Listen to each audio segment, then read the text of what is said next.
tanghali na naman, uwi na naman. Kuya na. Panibagong buhay na naman, panibagong trabaho na kinabukasan. Oh, bukas ulit magkita-kita.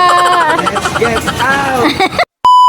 Mga kapisngi, isang pinagpalang araw po sa ating lahat. Pasensya na po kung madalas ganito ang eksinang ipapakita ko sa inyo. Ito po talaga ang karaniwang buhay namin dito sa palengke. Maaaring simple lamang ito sa paningin ng iba, pero sa likod ng bawat araw ng pagtitinda ay may kwento, sipag, tiyaga at matinding determinasyon. Araw-araw kaming bumabangon ng maaga upang harapin ang panibagong hamon ng buhay. Hindi alam kung magiging maganda ba ang binta o magiging mahirap ang araw, pero isang bagay ang sigurado, hindi kami susuko. Ang taong may determinasyon ay hindi sumusukat ng tagumpay sa bilis ng pag-unlad, kundi sa kakayahang magpatuloy kahit maraming pagsubok. Habang kami sa pag-aayos ng mga paninda, naiisip ko na ang buhay ay parang palengke na. May mga araw na maraming biyaya at may mga araw na tila tahimik at mabagal. Ang mahalaga ay nanatili tayong matatag, sapagkat ang tagumpay ay hindi para sa pinakamalakas o pinakamatalino lamang, hindi para sa mga taong marunong magtiyaga at lumaban sa bawat hamon ng buhay. Sa labas pala si Paring Randy, mga kapising, abala siya sa pag-aayos ng kanyang mga paninda. Habang pinagmamasdan ko siya, naiisip ako na bawat taong nagtatrabaho rito sa palengke ay may kanya-kanyang pangarap o responsibilidad na ginagampanan sa buhay. Maaaring simpleng pag-aayos lamang ito ng paninda sa paningin ng iba, ngunit para sa amin isa itong mahalagang bagay ng aming paghahanap buhay. Kuya Udong, mga kapisngi, siya naman ang nag-aahit ng ulo ng baboy ngayong araw. Si Paring Randy ay maingat na inaayos ang kanyang mga paninda. Kita mo ang kanyang determinasyon na magiging maayos ang lahat. Hanggang paghusayan natin ng anumang gawaing nasa ating harapan. Ang mga simpleng sandali tulad ng pagkain ng tinapay ay paalala na rin na hindi lang puro trabaho ang mahalaga. Kailangan din nating alaga ng ating sarili upang magkaroon tayo ng lakas na harapin ang hamon ng bawat araw. Mga kapisngi, habang abala tayo sa paghahanap buhay, huwag nating kalimutan magpahinga kapag may pagkakataon at magpapasalamat sa bawat biyang natanggap. Ang tinapay na kinakain ngayon ay bunga rin sa pagtiyaga at pinagkaloob ng Diyos sa atin. Kapag malakas ang katawan at matatag ang loob, mas nagiging magana ang pagharap sa mga pagsubok. Natin nga ni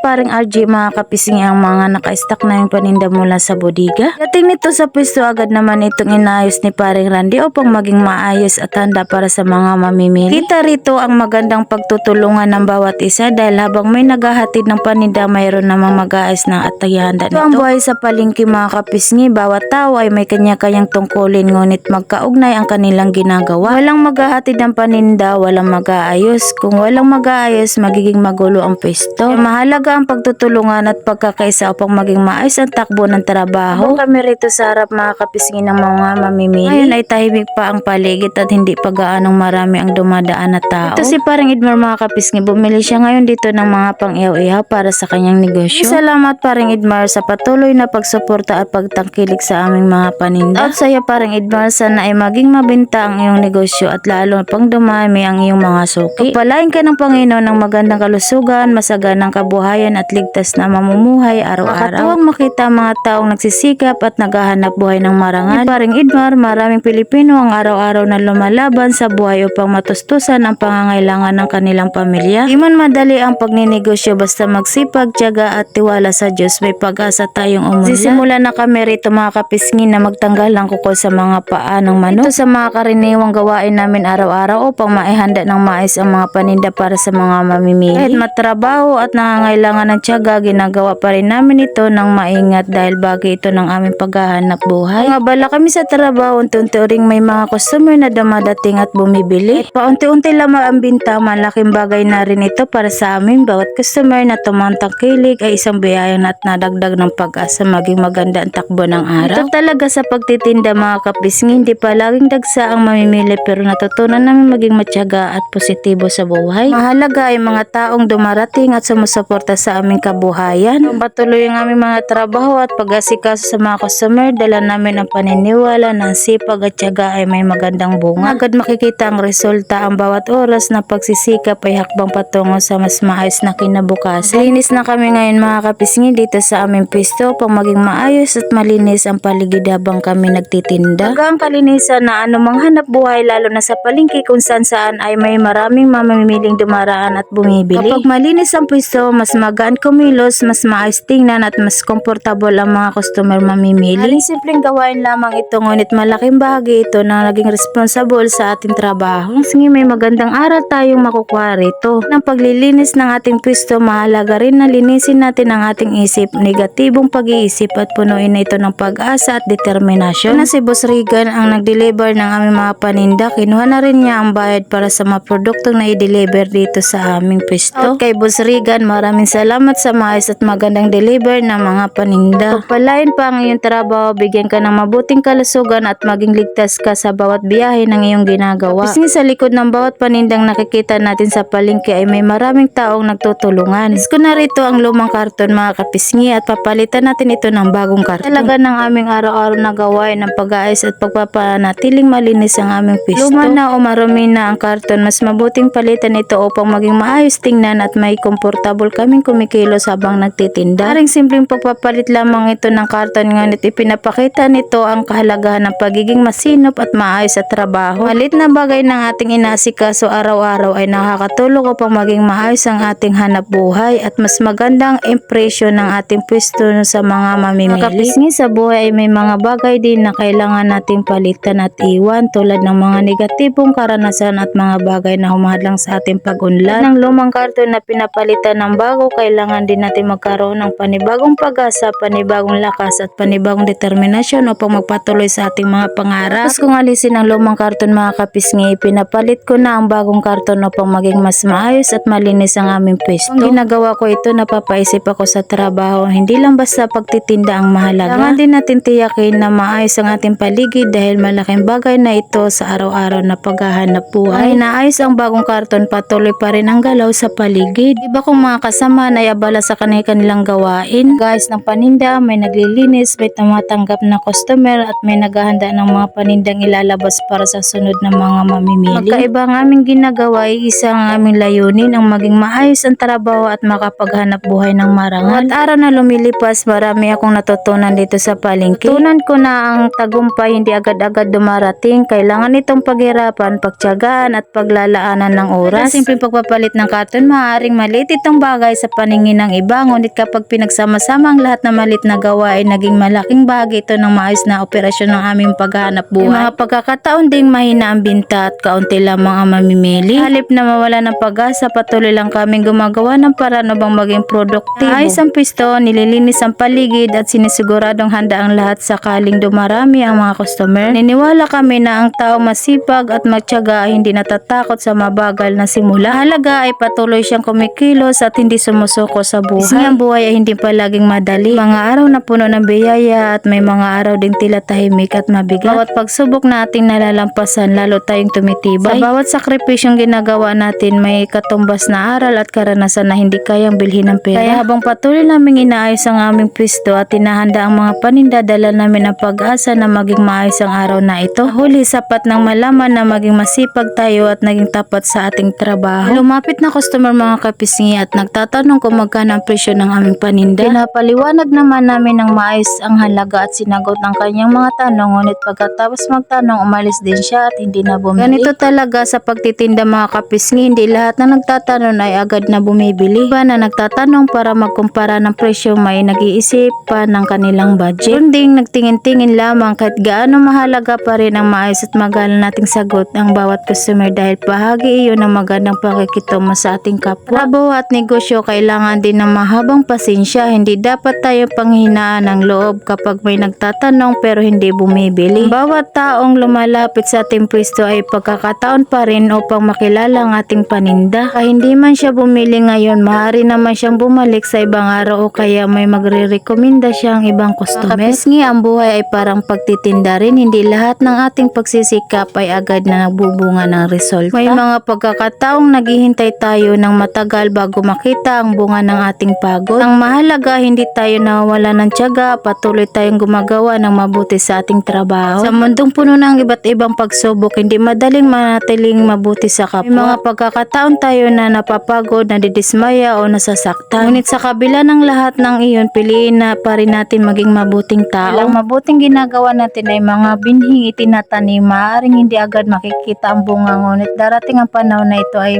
namumunga rin. Bakit to? Shoutout kay paring Eder. Ang alin na naman, uwi na naman. Uwi na. Panibagong buhay na naman, panibagong trabaho na kinabukasan. Ay, bukas ulit tayo. Oh, bukas ulit magkita-kita. Let's get out! Mga kapisngi, bago ako umuwi, bibili muna ako ng plastic.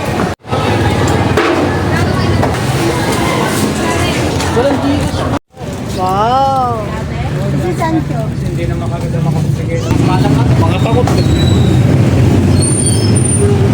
Pabili! Yes.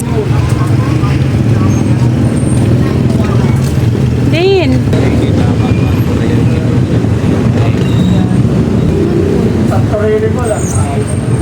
Rapol. Bait, sobrang traffic dito sa may kasi. Thank you.